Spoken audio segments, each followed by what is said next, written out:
Hi, I'm David Weegenaar. I bring you the second quiz of its kind from my hand, and these questions have derived from Google, and so I have got a collection of chess trivia questions for you, and if you like it, please tick the like box so I know to produce more of these videos, probably once a month or so, something like that. So the first question is, which is the odd man out? Tal, Korchnoi, Spassky, Fischer, Erva, Smyslov, Steinitz. And the answer is Korchnoi. What are the three stages? All others were world chess champions.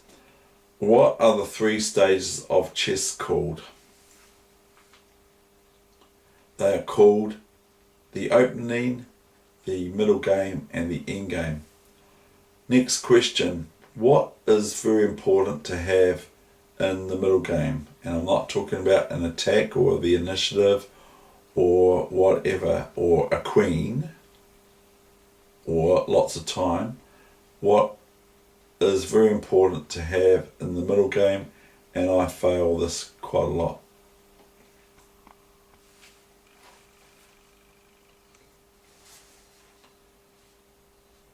And the answer is a plan. What piece performs en passant? Very controversial question, because this can end up in fights and coffee houses and all that sort of thing. So what piece performs en passant in chess? So this is why chess sometimes goes into boxing. That is the pawn. What opening move played by Breyer is he most known for? Breyer. What did he popularise and had his name attached to it after he started using it? So what move did he play and in what opening?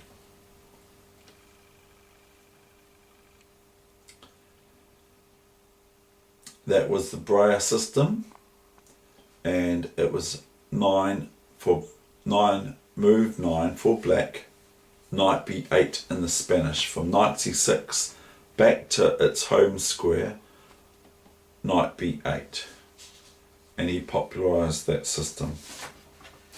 What do Bobby Fischer, Barbara Streisand and Neil Diamond all have in common other than that of race?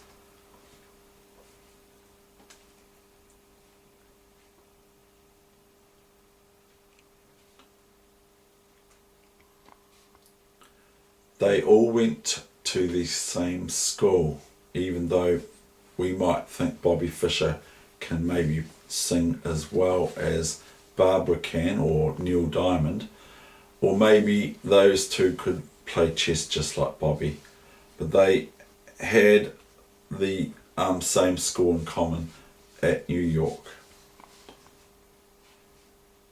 Most people know that former world champion Anatoly Karpov also collected stamps.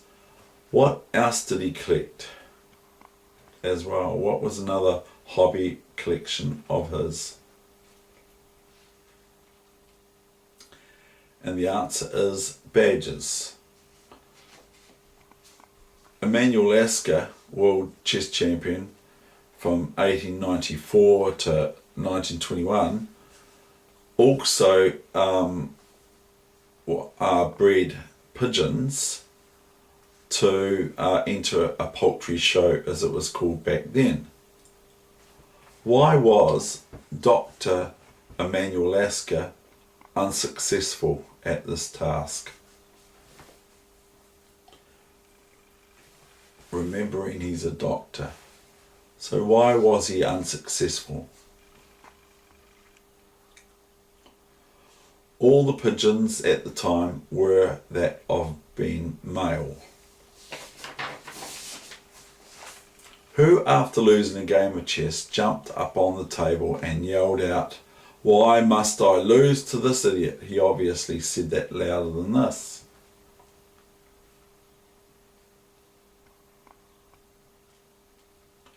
The player was, surprisingly, Aaron Nimzovich, one of my heroes.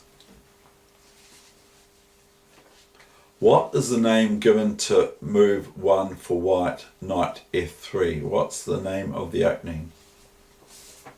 This is quite easy for a lot of chess players. It's called the Retti's opening. Who was the current world champion of 2002?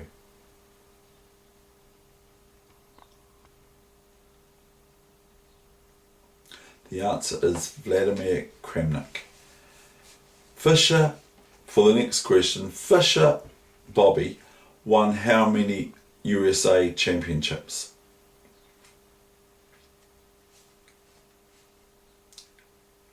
The answer is he won 8.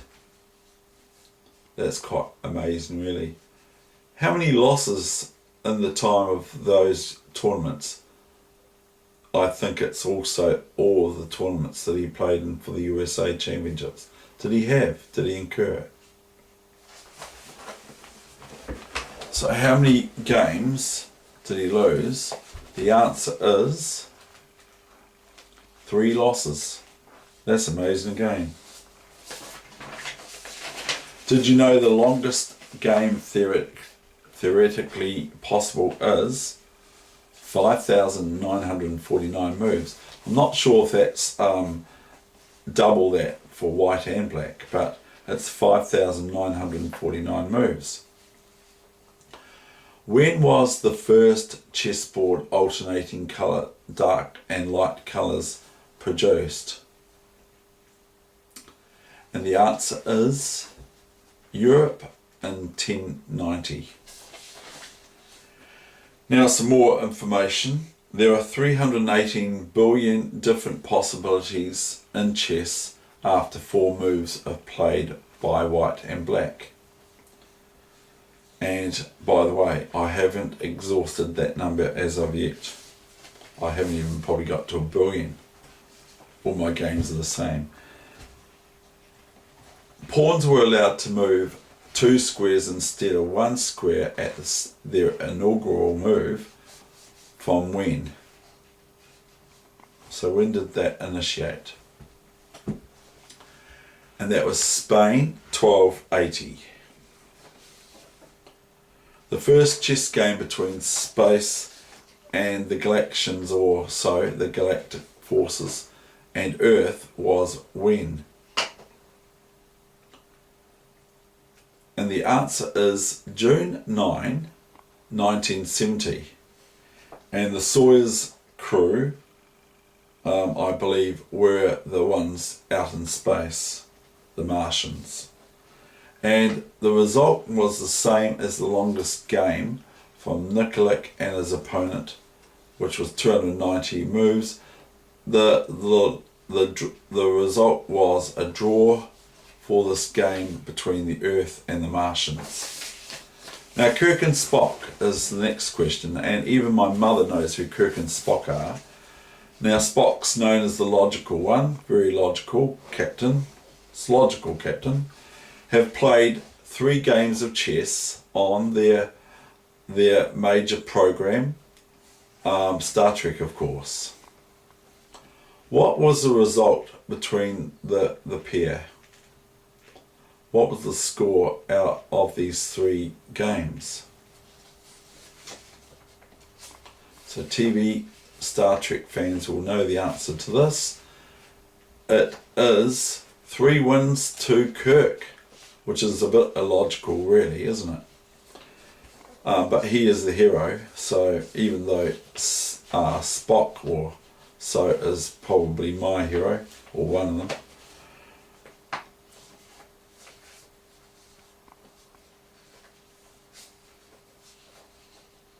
The longest chess problem for giving mate is how long? How many moves? This is remarkable. It's as the same answer as the longest game of chess 290 moves. Now, I don't think anyone would be able to see that. Not yet, anyway. And so that's the longest possible. The number of possible moves that a knight can have on a chessboard journey throughout is a staggering over 122 million. That's a bit of a equation to work out. 122 million possible travel destinations, itineraries, and all that sort of thing. Who holds the title of world champion the longest for chess? And that would be, the answer is Dr. Emanuel Lasker, the doctor again. And it's 26 years and 337 days, about 28, 29 days short of 27 years. That's remarkable. He doesn't know about breeding pigeons though. I mean, it's quite interesting. Top chess masters of England are Harry Golombek and Stuart Milner Barry and H.O.D. Alexander were all part of what team? They were all part of, during World War II, they aided the Allied war effort by breaking the Nazi Enigma code. And that's the end of this quiz, and I hope you enjoyed it. Now, for those who like to have a light question about something completely different, is not chess, is where is this taken from? It's a 2012 movie. Don't try to manipulate me. I'm an attorney. That's my job. And so where did that come from? And if you know this, you're a bit of a movie buff. It comes from the movie with Clint Eastwood in it as the main actor. Amy Adams says this in Trouble with the Curve. Thank you very much, and please do like it if you like chess trivia questions coming all the way to you from Christchurch, New Zealand. Thank you very much. Bye bye. All the best with your chess.